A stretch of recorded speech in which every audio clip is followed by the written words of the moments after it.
Is it visible? This session would be as follows. We'll have it followed by, and for this session, we have with us Mr. Kushagra Nandan, co-founder and managing director, SunSource Energy, along with Ms. Shrishti Ahuja Taneja, partner lead advisory, Ernst & Young. We welcome both the panelists. Thank you. Before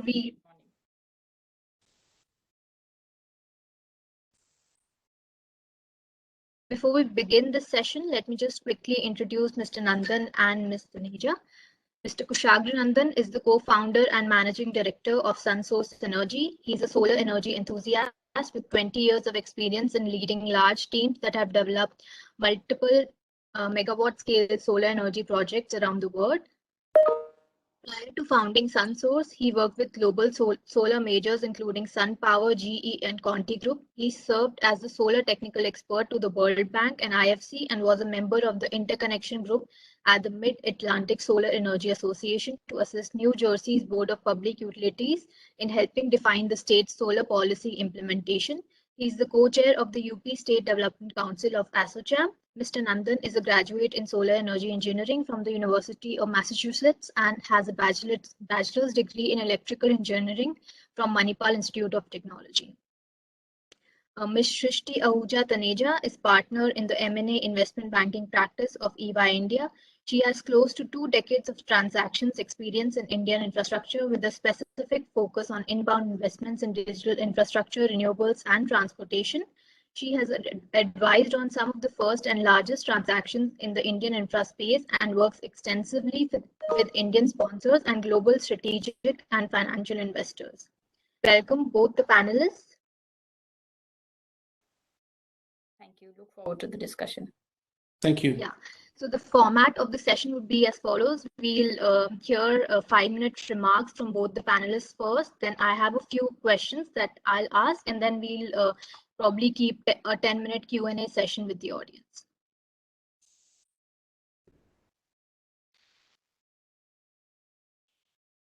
Mr. Nandan, if you would want to give your remarks first on, what are the key trends in capital raising for data centers in particular. You can just give brief remarks for around 2 to 3 minutes or 5 minutes. Sure. Thank you. First of all, appreciate the invitation here. And from where we see the view, I can give you that perspective. I'm not an expert on financing data centers, but although an expert on how the capex can be reduced or the ongoing energy cost can be reduced for the data centers and how the data centers can move towards greening of the data centers from that perspective. We at SunSource develop solar projects specifically for commercial industrial clients in India and Southeast Asia. We are part of a larger 125-year-old group, SHV, out of Netherlands, and therefore have a broader presence across 56 countries globally. So we see that perspective that there is a push towards greening of the supply chain as the multinationals are signing towards net zero. And what we see is that the push towards greening of the supply chain is happening across the value chain, be it data centers, be it other products which the multinationals are providing. For example, if it's Coca-Cola, they're pushing all their vendors till the last mile to adopt green so that the larger corporates can move towards net zero impact. What we see here in India, because the commercial industrial tariffs are the highest tariffs as compared to the residential or agricultural, and they kind of cross subsidizes the residential and agricultural tariffs. So we see because data centers fall into the commercial categories and in certain states, I mean industrial category as well. So they end up paying the highest tariffs for energy. As the country is moving towards renewables, what we see is most of the states are now very open for open access projects in solar. So what that means is these projects can be off-site, and whereas the rooftop projects can be on-site. Where because the data centers have limited, most of the data centers I would say are vertical in nature, they have limited rooftop space. So although we can provide solution where we can finance and own these solar projects and sell the power on a longer term basis, up to 15, 20, 25-year contracts. But at the same time, if the rooftop space is not enough to power majority of the load, we can do an offsite system where within the same state where we can establish a solar project and sell the power utilizing the network of the local utility to the data center, thereby reducing in certain cases almost 30 to 50% of their energy costs. The tariff can come down drastically if they move towards. Other than that, in addition to adopting solar, what data centers benefit not only from the perspective of saving electricity cost, they also save on, or basically they can market themselves more greener and attract, therefore, more better clients across the globe. So we see that trend is emerging, and we see that is also becoming a trend from specifically larger data center companies, specifically, or either are sponsored by private equities, and also some larger corporates as well. With that, I will pass it on to my co-panelist, Mr. Shri Ahuja, and again, look forward to the discussion. Thank you. Thank you, Kushagra. Thank you, Kuhu. Looking forward to this discussion, and just in terms of some broad thoughts around capital raising in the data center space in India. See, I would like to draw a parallel from what has been happening globally, and because the sector is now much more well established globally, and in India, I would say the sector is still at its nascency stage.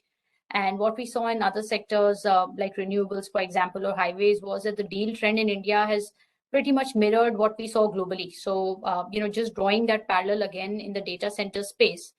See, globally, what we have been seeing is that when the sector was just about forming globally, there were a lot of local players or management teams which were almost incubated by hyperscalers, or they were actually carve-outs of very, very large hyperscalers, and they raised private equity capital. And when the initial set of capacities were built out, two things happened. One was that there was a lot of M&A that happened, and we are already seeing a huge wave of M&A globally in data centers. So, for example, when American Towers has, just acquired a very, very large REIT globally, which is called CoreSite, or KKR and Global Infrastructure Partners have just acquired CyrusOne for a valuation of about $15 billion. What is happening is that as the projects are becoming mature, steady state projects which are providing yields, the global yield investors or infrastructure investors are becoming very interested. So what we've seen is that there's been a bit of a transformation, that from the initial days of capital being provided mostly by private equity players, now the assets are being transitioned to I would say yield investors. And what has also happened is that as a result of this, there are some very, very large conglomerates, large platforms that have been set up. So, there are several players now globally which have several hundreds of megawatts of capacity on their balance sheet. So there are specialized data center players that have emerged. Now, taking this towards what we are seeing in India, we saw a very similar trend in renewables, where there were several smaller players which initially rolled out as management teams. They raised third-party capital, mostly from financial investors, private equity investors, and today in renewables we are seeing that there is a dominance of pension funds, sovereign wealth funds, and all the players have become very, very large. Or there are strategics like Kushagra mentioned about SHV Energy. So we expect a similar trend to now pan out in the data center space. So what we are seeing today is that in the market today, there are a few large global players who are already present. They're setting up their capacities. Those capacities, barring 2 or 3 players, are at an early stage.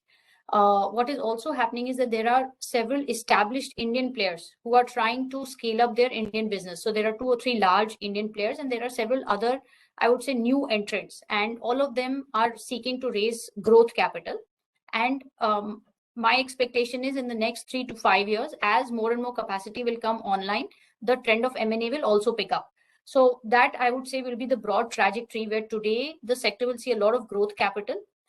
This growth capital will be in the form of equity or preferred equity. The banks will continue to remain reluctant, like we have seen in renewables, in highways, that when a sector starts out, the banks are very hesitant. But as the sector matures, the banks will also get comfortable. And when these capacities are built on a project finance basis, that's when the M&A will pick up. So till now, the M&A we've seen is very few, where some global players have bought out operating facilities. But I think there are no such more operating facilities available, or they're very few, and they have a lot of hair around them. And good quality assets are now under construction because growth capital has started coming in the sector. So, for example, when Carlyle has backed Nextra, or, like the sponsors WebWorks and Iron Mountain, they are building new capacity. So that is what will now happen in the next 2 to 3 years. So that's just a broad overview on the capital raising scene. All right, Ms. Ahuja. So I'll move on to my specific questions for each of the panelists. So my first question would be for Mr. Nandan. So, sir, I would want to ask you, what are the offerings of Sunsource Energy, and how are they evolving with the growing demand, particularly of reliable renewable power? Sure. I think this is actually very exciting time for us, specifically with a new large strategic investor like SHV coming in. So our mandate is very clear to focus on commercial and industrial clients. So we have multiple type of offerings, but we focus on off-site, which is open access, on-site, which is rooftop, and also we're doing multiple storage projects as well, and integrating of hybrid of solar and storage as well, but focus on commercial industrial projects. In terms of rooftop projects, we are spread across almost, now we have projects across 24 states in the country. And in terms of offsite projects, which is open access project, we are already in the process of commissioning our first open access project here in UP, 45 megawatt project, which is a phase 1 and part of larger deployment here in the state. We are in the process of constructing a project in Maharashtra. In Karnataka, we are just acquiring and then setting power, and we are quite active in Tamil Nadu as well. So most of the industrialized states, we are very active and focused on large scale open access projects where we can supply power at a very competitive rates and a reliable power, with partnering with the local utility and partnering with the local consumers in those states. We are also looking at few hybrid projects where we understand that the data curve throughout the day, across 365 days for the consumer, and see if it makes sense to integrate part storage on site with a client. So we're looking at few projects from that category. In fact, we just partnered with a large Fortune 500 company to deploy next generation storage solution for one of the first few clients along with solar. So we're looking at from that perspective. So what we see is there is a major trend emerging in last 6 to 8 months. What we see, I think, what COVID allowed was people working from home, but at the same time thinking what else they can do. And especially with now COP26 just recently concluded, there's a lot of push on the green part, especially on the net zero. So we are seeing a lot of surge in demand, and not only it is coming from end consumer, but I think the end consumers are also getting pushed by their end clients to adopt clean and green energy to the ecosystem. So I think we are seeing a lot of inward inquiries from that perspective. But we are here. We are very, very well now positioned in the market, especially with a strategic investor like SHV to provide our offerings. Thank you. All right, sir. I'll move to Ms. Ahuja now. What kind of deals are happening in the market, and what are particularly the investors' requirements according to you? Right. So Kuhu, I'll break this into 2 parts. So one is basically for operational capacity, and secondly for the new capacity. So see, I think for operational capacity, there have been a few M&A deals that have already happened. So, for example, the Equinix GPX deal that happened, and then, there was the, the STT transaction that happened. But other than that, what we are seeing is that there is very limited operating capacity that is actually available and which is sizable. So the M&A activity till now has been low, and I expect that this will continue to be so because there are very few operating assets that are actually available. And on the growth capital side, what we are seeing is that there is a huge demand from financial investors as well as strategic investors who want to set up platforms in India. So there is a lot of interest both from the client side to raise capital because they see the demand, and also from the investor side because they see the growth potential in the sector. So there is a lot of momentum in growth capital transactions for data centers. And what will eventually happen is that as this growth capital gets deployed, new assets get built out, that will transform into M&A action very, very soon, where most investors would want to monetize their early stage investments. So that's what that's the broad landscape of transactions. And I think there are a few specific aspects that investors look for. So I think, and this I'm telling you from some of the live transactions we are doing, because we are getting very good response on the live transactions that we have. So I think the investors want to see what are the past credentials of the sponsor team. So what is happening is that there are a few players who already have data center experience, that is really valued, but most players do not have very large operating capacities on the ground. So, other than, for example, the Carlyle Nextra deal, and what we've seen, for example, Kotak do with SIFI, there are very few players who have large operating capacities, but the investors are comfortable even if those credentials are in related sectors. So, for example, if it is an EPC player, and we're working on some transactions of that sort where an EPC player is looking to set up their own platform, or if it is a management team who in their previous roles were involved in data center business and now are forming their own platform. So both of these type of deals are appealing to the investors. And if the if the player already has some operating capacity, that's even better. So, that just adds, I would say that extra glint to the deal. So that's one requirement of the investors as to what are the past credentials. The second important requirement for the investors is what is the access to sites, because what we are seeing is that in certain specific markets, there is a huge demand for land, and those sites are not available. And what we are seeing is the markets like Navi Mumbai, Noida, Hyderabad, they're really Chennai, for example, they're really heating up. So land which is amenable for data center development, for example, which has a cable landing, which has a substation, which is not in a flood prone area, those type of sites are becoming very, very scarce. So there is a huge value in the minds of investors for players who already have access to these sites, whether in ownership or some form of an exclusivity arrangement. And I think the third important aspect, of course, is customer contracts. And here there is a chicken and egg story, because people who have the land can only get the customers, and for having land, a lot of people need to raise capital. So it is that vicious cycle.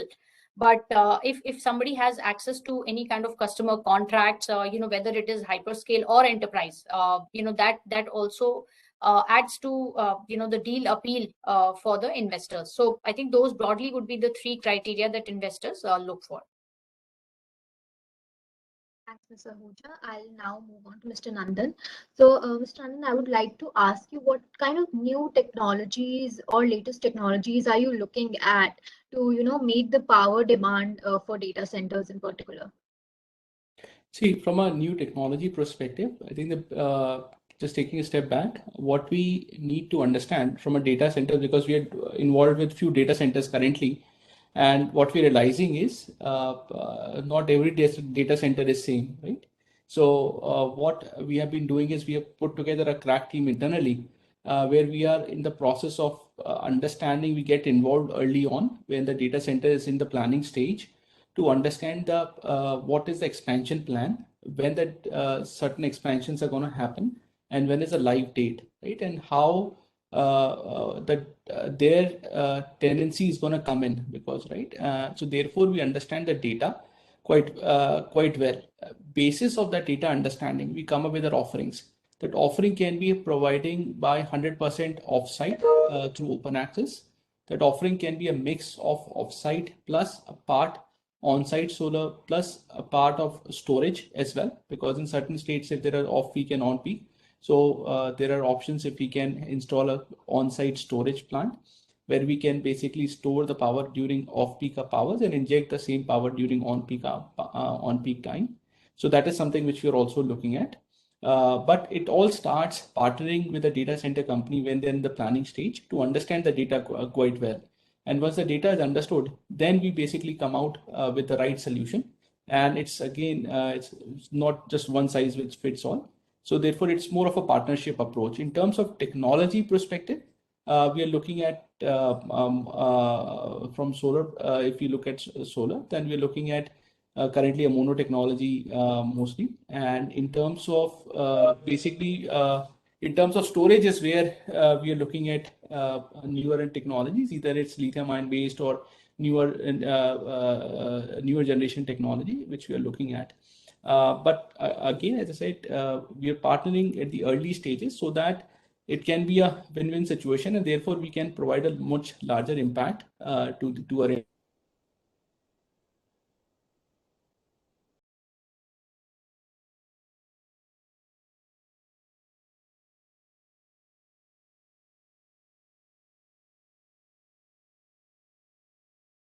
I think you're on a mute.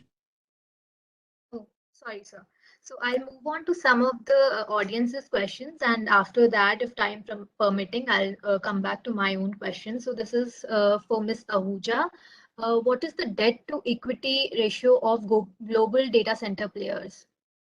Right. So actually, that's a very pertinent question because what we're seeing is that in all our deals, this is a matter of huge debate, and it has a direct implication on the equity IRRs and the valuations also. So while globally, data centers are financed. Lenders are very, very comfortable to provide project finance to data centers. And globally, data centers are seen more as a real estate play. So you would have seen that a lot of data centers are actually held through a REIT, etc. But and hence the leverage ratios basically very much like commercial real estate. The leverage ratios based on the project cash flows can be as high as 75% or so also, and there is a constant refinancing of these loans, which is again very typical for commercial real estate. But what we are seeing in the Indian market is that the lenders are still unsure of the space, and they don't necessarily treat it as a long-term infrastructure project or a commercial real estate project. So what we are seeing in practice is leverage ratios of 50-50 or even lower, so 40-60. And if the projects have long-term contracts, like if there's a contract with a hyperscaler, then the leverage ratios can be at best 60-40. So we are not seeing it to be anywhere close to typical infrastructure projects. So it's nowhere close to 75-25 today. And see, the missing piece in the story is that the lenders don't appreciate that these are very long-term concessions. And if you have, for example, a contract with a hyperscaler, then the chances are that it is it's a 15-year contract, so you have complete visibility, and your counterparty is a very high credit rating counterparty. So, but that's a realization that will happen slowly because we have seen exactly the same situation in renewables, where lenders initially were very hesitant. Developers had to fund the projects 100% equity and then finance post-commissioning. And I see Kushagra smiling, so maybe Kushagra can come in on this. But I think it will happen. So I don't know, Kushagra, if you want to share some of your experience from renewables also on this. I think as you were saying, Shishri, that I could light could go back in my mind. Early days were very different, but I would also see that it moved very, very fast. Our industry actually moved very, very fast.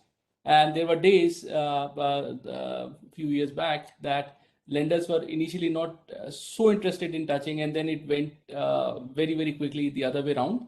And now the situation is there are more options to pick, and then we decide which direction to go with, and especially on the debt side. So, but the thing is, to your earlier point, if the team is strong and there is some success to be shown, and there are stronger counterparty contracts, then the financing is there. And what we have seen is now in renewables, especially, it's very easy to get 70-30 and maybe now 80-20 as well. And there are multiple ways to structure. So a lot of flexibility is come in renewables especially, but it all depends on how strong your counterparty contracts are. Yes. And in fact, the other thing is that, today, a lot of these loans for data centers, they're basically not really project finance. So, they're supposed to be project finance, but they have a lot of sponsor guarantees, and the lenders will have rights which are not typical of project finance. So, if there is any cost overrun, the sponsors will have to fund it. And I think it's an exact repeat of the cycle we saw in renewables, where, projects were supposed to be project finance, but they were really balance sheet financed. And it's very similar today for data centers. But like Kushagra said, it is about, those first 1 or 2 projects getting operational and then lenders getting comfortable. All right, so I'll come to my last question now. This is for Ms. Ahuja again. Globally, have bankers funded data centers, and what should bankers look at while funding data centers? Yeah. So it is a very well-established model globally. And see, I think part of the piece that is missing in this puzzle is that in India, what we're seeing is that a lot of hyperscalers are behaving almost like enterprise customers. So globally, hyperscalers, would tie up for let's say 50 megawatt into 3. Those are the size of contracts. These are 15-year contracts. But in India, they're taking very, very small capacities. But my personal view is that this will change, especially with the implementation of the data localization rules. This will change. So basically globally, bankers are financing data centers. The typical analysis they do is very similar to what we see them doing even in India for other infrastructure projects, which is a cash flow serviceability analysis. So they will basically see what are the certain cash flows. And these will be not including any future growth projections. So these are really like the baseline cash flows which can't go wrong. On that, the lenders will typically apply a DSCR of 1.4, 1.5, and then back calculate what is the debt that is serviceable for that project. And because they take very conservative revenue assumptions, hence they come to the number, like I told you earlier, of a 40% leverage or a 50% leverage, because they're assuming the most conservative cash flow profile. So, but the debt sizing is basically done based on a debt service coverage ratio. All right, so we have 2 minutes more, so I'll just quickly ask another question from Mr. Nandan.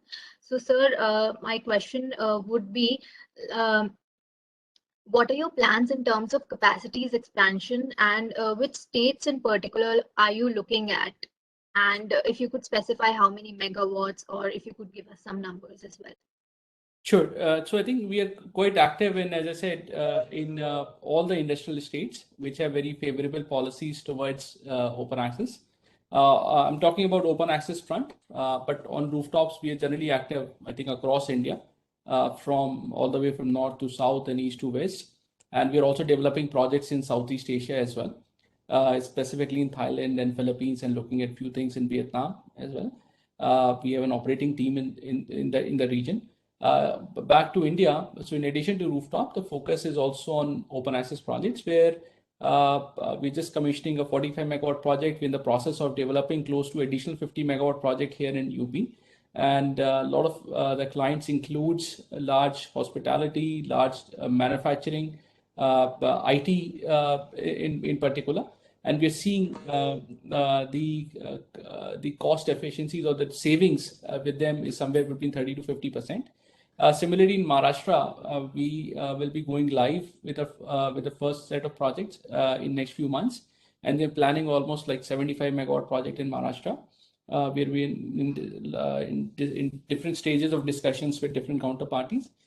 Similar in Karnataka, we will be commissioning a 30 megawatt project by March, and then we have a larger plan of 50 plus megawatts in Karnataka in near future, basically within the next 1 year. In Tamil Nadu, we are quite active. We are already in the different stages of land finalization and also in counterparty. Then we are looking at other states. Rajasthan, there was some policy push, but we are quite active in Rajasthan now. And in Madhya Pradesh, we are evaluating. So where we are focused is, our focus remains on states which are heavy industrial, as well as where the tariffs are high. And that's where we see a lot of data center companies are locating themselves. Yeah. All right. With that, we'll bring this session to a close. It was quite insightful and was great having you both here, Mr. Nandan and Ms. Ahuja. Thank you so much for joining.